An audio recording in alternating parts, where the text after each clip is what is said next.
Agora vamos conhecer os melhores caminhos para planejar a produção utilizando técnicas participativas. Então, vamos entender como fazer o diagnóstico, o trabalho em grupo, né?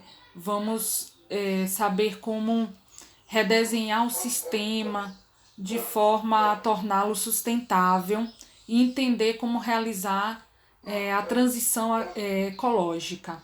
Então, antes de iniciar a transição agroecológica, ao longo da passagem da agricultura química, que é o convencional, para uma agricultura de base ecológica, é importante que nós técnicos, juntamente com os agricultores, iniciem uma análise profunda do agroecossistema do qual as nossas famílias fazem parte. Então, essa análise inicial ela é fundamental para que a transição agroecológica ela seja coerente com as possibilidades reais dos nossos agricultores. Então, é fundamental que a análise profunda de planejamento, de inovações agroecológicas, e que essas inovações elas possam ser monitoradas e acompanhadas na prática, né, para que aconteça essa transição. Então é necessário que nós técnicos auxiliem nesse processo, né, e a gente precisa entender noções gerais sobre as metodologias participativas de assistência técnica e extensão rural. Então precisamos conhecer a metodologia de ATE, né? A metodologia de ATE é a forma de fazer assistência técnica e extensão rural que se utiliza de princípios e técnicas que orientam as atividades produtivas de comercialização e de organização comunitária na zona rural.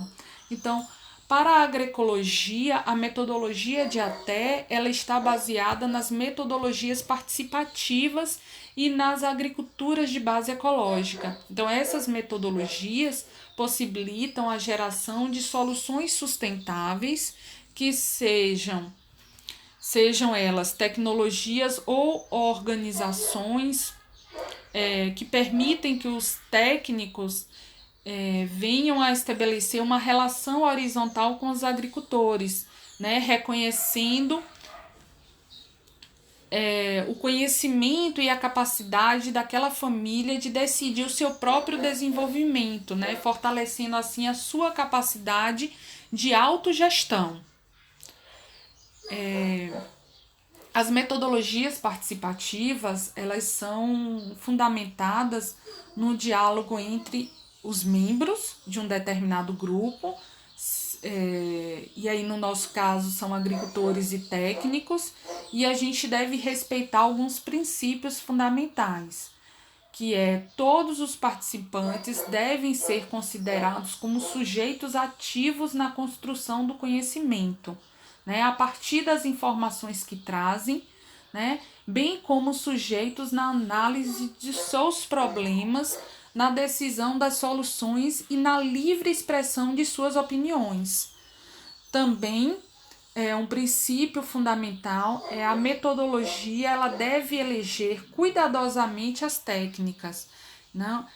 Se utilizadas corretamente, permite um aprendizado rápido, né, interativo, pois todos são motivados e se envolvem no processo e contribui para os conhecimentos e a prática e a experiência naquela determinada ação. Também um princípio as técnicas utilizadas elas devem ser vistas como um apoio para a concretização desse enfoque inclusivo, participativo no processo de desenvolvimento. Então, precisamos, como técnicos, ser bons facilitadores de grupo. Então, dedicar a aprender novas técnicas, planejar com antecedência as atividades que serão realizadas, escolher materiais didáticos que auxiliam o grupo a compreender melhor os temas que vamos trabalhar.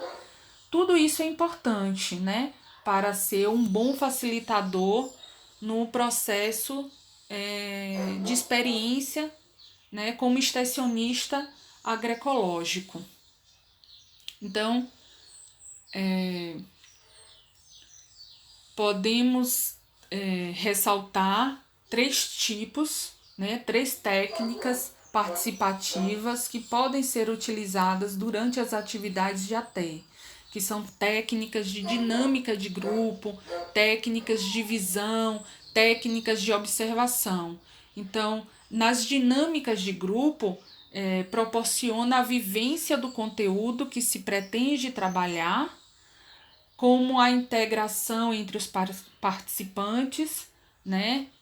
Além de ser também um momento de mobilizar e de colocar as emoções e o conhecimento relativo ao tema que estamos discutindo. As técnicas de visão, vamos ter as matrizes, os mapas, fluxogramas, os diagramas temporais, são de importância na sistematização do nosso conhecimento, porque vai auxiliar na busca e na participação de diferentes pessoas de nível de formação. Também temos a observação de campo. Ela é fundamental para que as pessoas elas compreendam alguns conceitos a partir da observação da sua própria realidade. São técnicas orientadas para para orientar o olhar dos participantes, né, durante determinada trajetória percorrida em uma área. Então, muitas dessas metodologias participativas vai nos auxiliar, né, na observação, nas técnicas, né, participativas, para que a gente possa, junto com a família agricultora, ter sempre um processo produtivo, bem elaborado, participativo. E a gente pode falar um pouquinho do que é o diagnóstico rural participativo, né? Essa metodologia, ela exige, né, uma série de encontros de agricultores, familiares e de técnicos para que a gente possa criar e compartilhar alguns conhecimentos, reconhecer pontos positivos e negativos, planejar e avaliar algumas ações. Então, o DRP ele é uma metodologia indicada para o início de um trabalho de mobilização para uma determinada tema de interesse daquela comunidade. Então, pode acontecer em qualquer escala temporal, né? Pode levar uma semana, como pode levar 3 meses, né? Eles podem ser de curta duração, tendo somente iniciado um processo de participação da comunidade, como também pode ser os de mais longos, né? Para concretizar uma dinâmica de diagnósticos aprofundados, de um planejamento de ações e avaliações. Mas, de qualquer forma, e de uma forma geral, é importante que o DRP ele tenha um começo, meio e uma avaliação final, para que o nosso grupo ele possa opinar sobre a continuidade ou não do processo participativo e definir quais são os próximos passos. Eu vou falar aqui de algumas técnicas participativas utilizadas nos diagnósticos rurais participativos, e temos a exemplo aqui o mapa falante.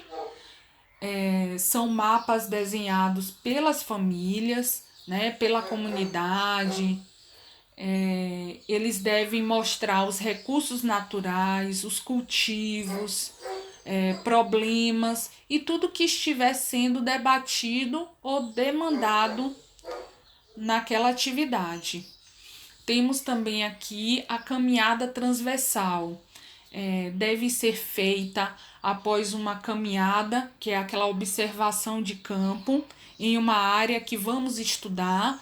Então, normalmente a gente elege um percurso que inicia-se num ponto mais alto e termina no ponto mais baixo do terreno. É feito,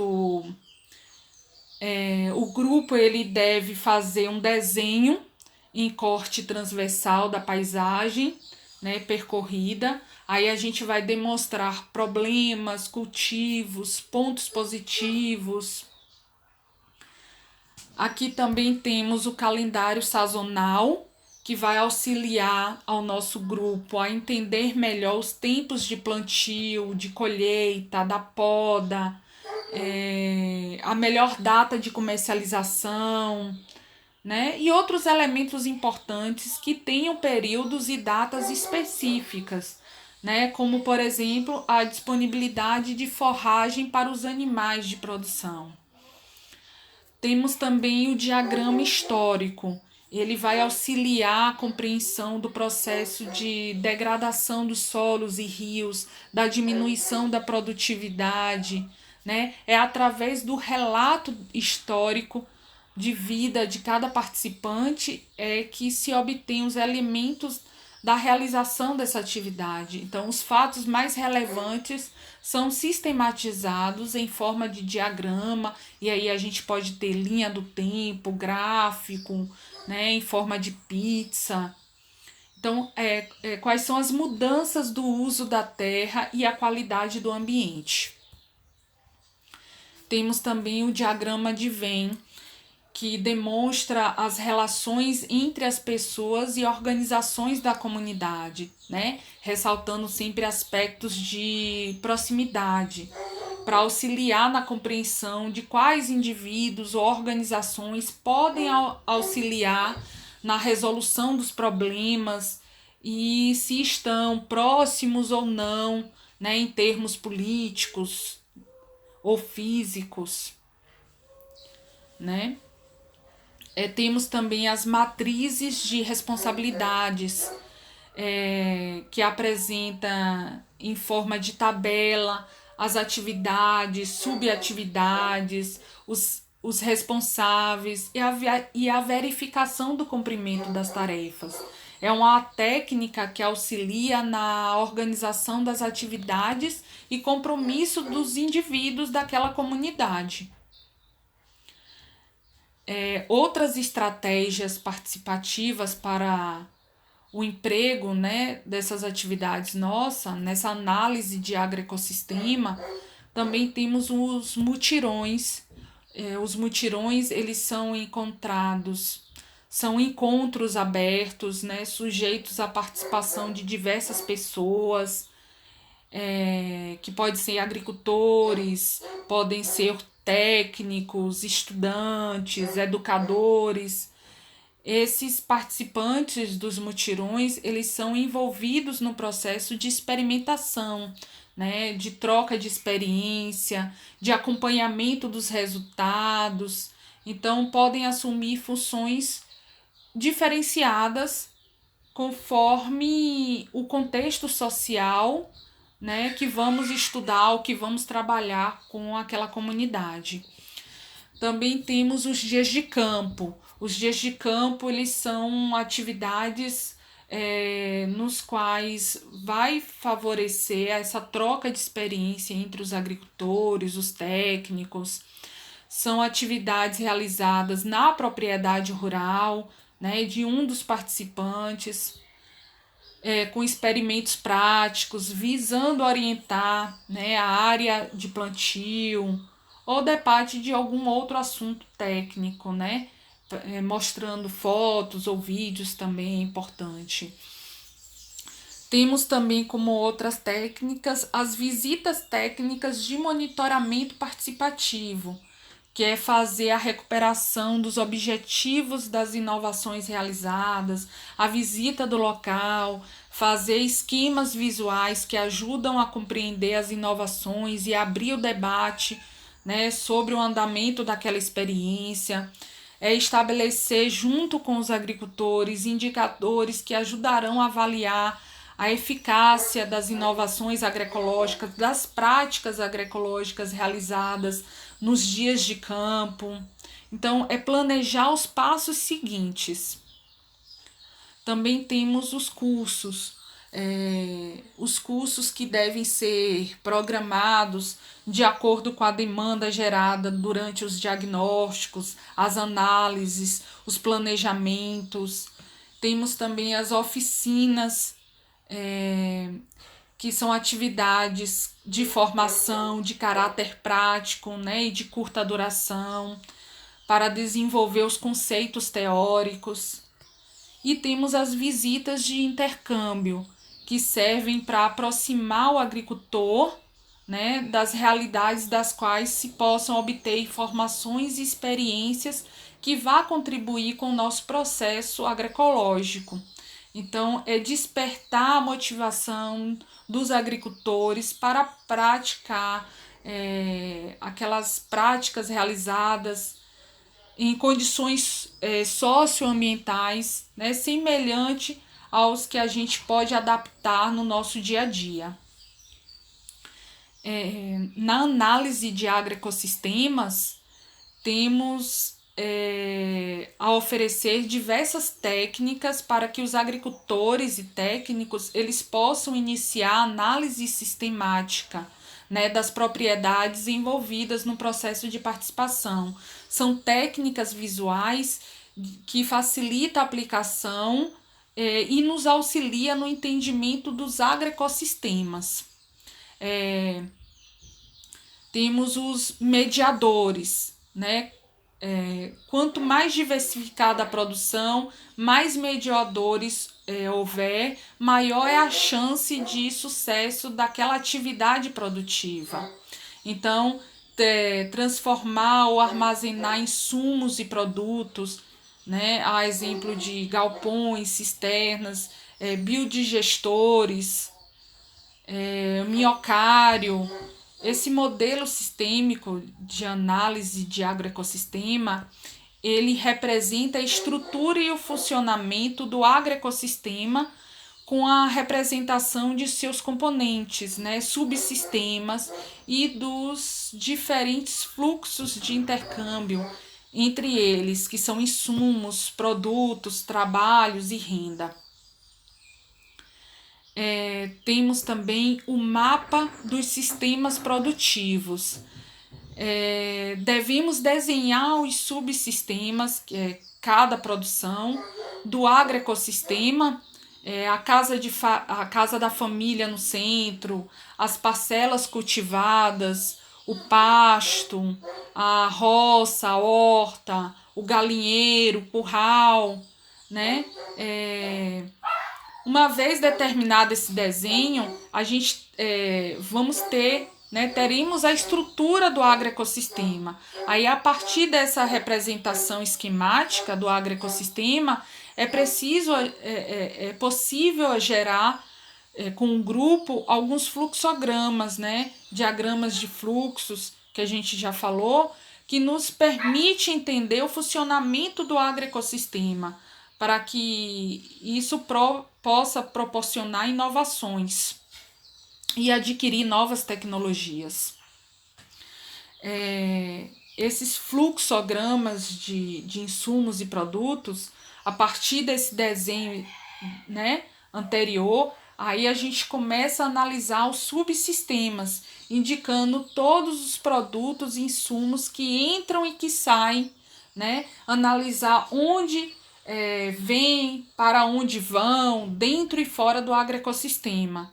Aqui a gente tem um exemplo do pasto, né? Saem os produtores de leite e carne, que são os vendidos no mercado, e do mesmo subsistema, o pasto, sai o insumo, que é o esterco, que vai para o composto. O subsistema pasto, por sua vez, recebe nutrientes, que são os insumos do subsistema de adubação verde. Então, isso é um fluxograma que a gente consegue trabalhar. Temos também o fluxograma de renda, que a gente vai basear de forma a... Qual é a direção da família, a casa, né? Pois representa os dois que são produzidos para o autoconsumo. A renda não agrícola, utilizamos flechas que saem dos outros serviços realizados pela família, dentro ou fora do agroecossistema. Temos também o fluxograma de trabalho, que deve diferenciar o trabalho familiar do trabalho contratado, o trabalho realizado pelos homens, mulheres e jovens. Então a gente consegue trabalhar nesse mapa que aí vai dar condições para a gente fazer uma análise do agroecossistema e é possível iniciar esse planejamento incorporando algumas inovações agroecológicas, né, a esse grupo, a essa comunidade. Também podemos trabalhar com o valor agregado, né, o trabalho familiar. Então, após a realização desses fluxogramas, podemos começar a estabelecer algumas análises importantes do que no que diz respeito ao quanto a produção no sistema ele é rentável economicamente.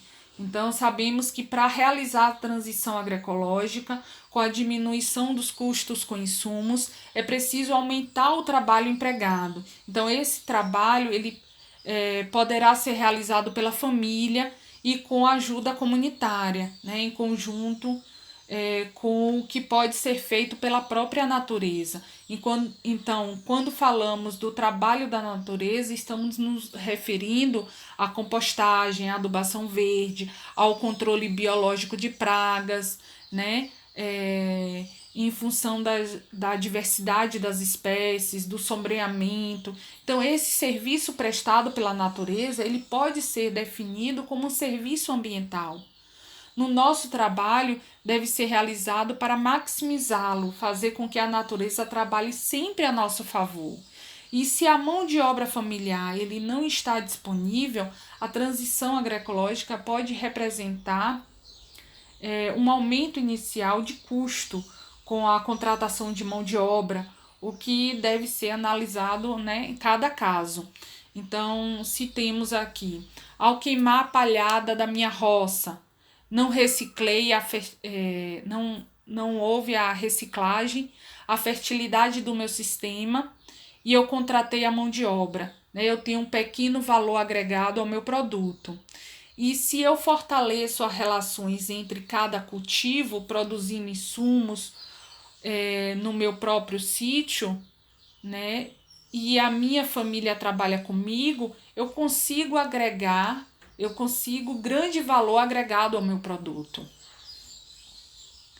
Então, de qualquer forma, por meio da maximização dos serviços ambientais e da reorganização do trabalho familiar e comunitário, podemos diminuir o custo de produção, né, gerando como consequência a produção de insumos dentro do agroecossistema. Então, à medida que diversificamos a produção e diminuímos a dependência de insumos externos, gastamos menos para produzir, ou seja, agregamos valor ao produto dentro do agroecossistema.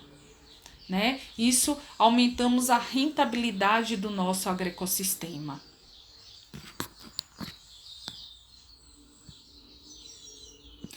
E à medida que vamos planejando e executando a agroecologia, vamos nos familiarizando com as análises da estrutura e do funcionamento dos agroecossistemas. Também vamos começar a compreender melhor os fluxos de matéria e energia nos agroecossistemas. Vamos encontrar as possibilidades para a realização de inovações agroecológicas, que elas devem objetivar sempre e trazer mais equilíbrio ecológico e maior sustentabilidade ao agroecossistema. E como a gente pode dar, né? Como o conceito de sustentabilidade ela é muito amplo e abstrato, devemos buscar formas de melhor traduzir no que é ser sustentável.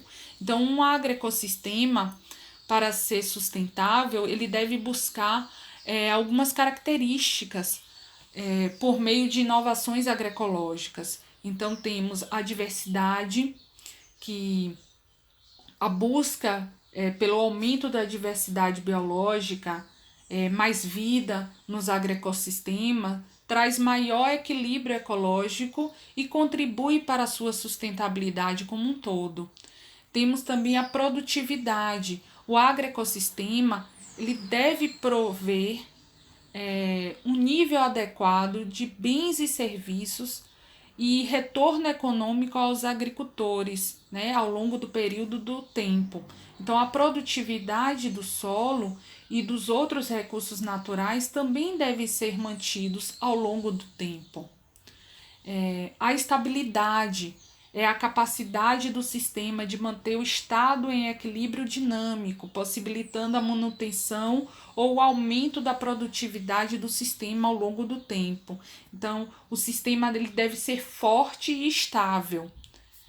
Temos também a flexibilidade, a resiliência, que é a capacidade do sistema de absorver os efeitos de perturbações graves, né? Como a seca, a praga, inundações, e o retornar ao estado do equilíbrio, né? Mantendo o seu potencial produtivo. Temos também a adaptabilidade, que é a capacidade do sistema de manter ou encontrar novos níveis de equilíbrio e continuar sendo produtivo, mesmo diante de mudanças de longo prazo, né, nas condições econômicas, físicas, sociais, técnicas. Temos também a equidade, que é a capacidade do sistema de gerir de forma justa a sua força produtiva, distribuindo equilibramente os custos e benefícios da produtividade, né, em todos os campos das relações sociais, né, que estamos inseridos. E tem, por último, a autonomia, que é a capacidade do sistema de regular e controlar as suas relações com os agentes externos, que aí a gente vai trabalhar com os bancos, com as agroindústrias, com os atravessadores, né? Levando em conta os processos de organização, de tomada de decisão e capacidade do sistema para definir internamente as suas próprias estratégias de reprodução econômica e técnica, né? Com seus objetivos, as suas prioridades, a sua identidade e os seus valores. Também precisamos saber que essas características que dão sustentabilidade a um agroecossistema é importante pelos seguintes aspectos, que as inovações agroecológicas elas são as mudanças propostas no funcionamento e na estrutura do agroecossistema, né, as quais devem ser constantemente avaliadas. Também para que possamos avaliar a sustentabilidade do agroecossistema à medida que incorporamos as inovações agroecológicas, né? Devemos estabelecer, juntamente com os agricultores, os indicadores de sustentabilidade. Também os indicadores eles devem mostrar que as inovações agroecológicas contribuem para valorizar uma ou mais dessas características e assim trazer níveis mais elevados de sustentabilidade ao nosso agroecossistema. Devemos também definir os parâmetros do que é ruim e bom nos agroecossistemas para podermos avaliar se as inovações realizadas contribuíram de fato para essa sustentabilidade.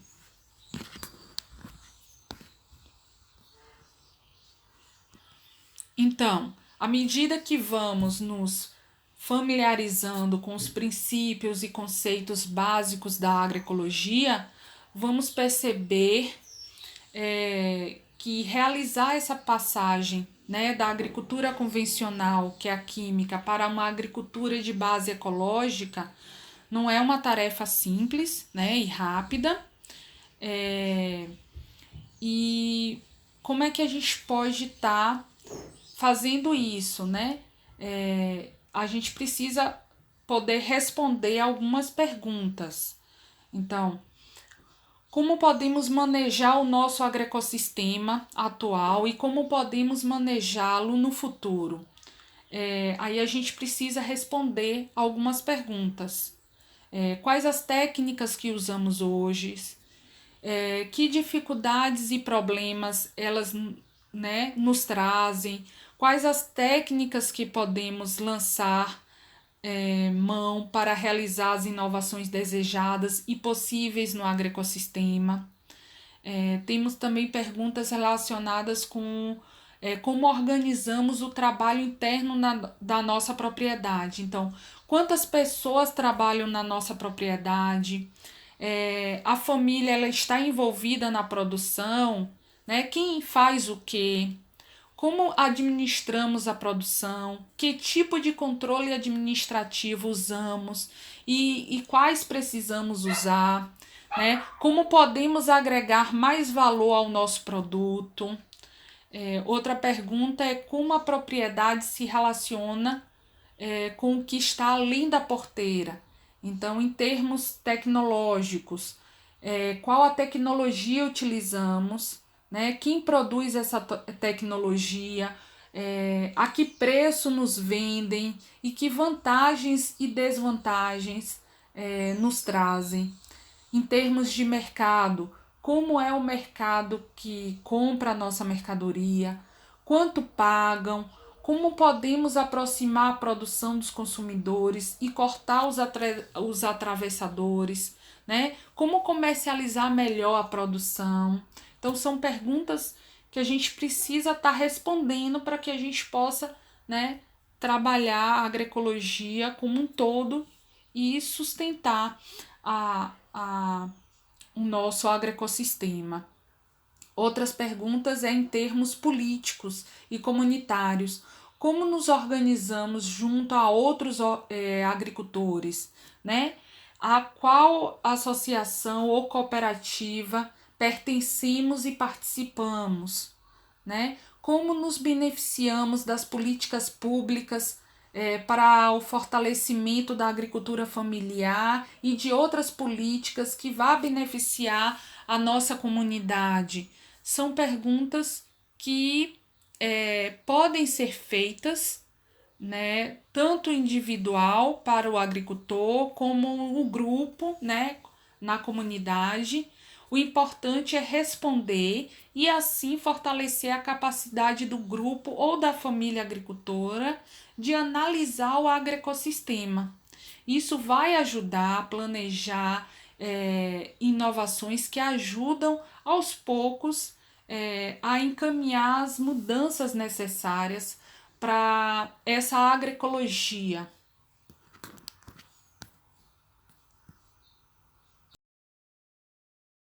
A TER à Distância é uma adaptação das atividades de assistência técnica e extensão rural do Bahia Produtiva, projeto do Governo do Estado da Bahia, por meio da Secretaria de Desenvolvimento Rural do Estado da Bahia, executado pela CAR, Companhia de Desenvolvimento e Ação Regional, com recursos provenientes de acordo de empréstimo com o Banco Mundial.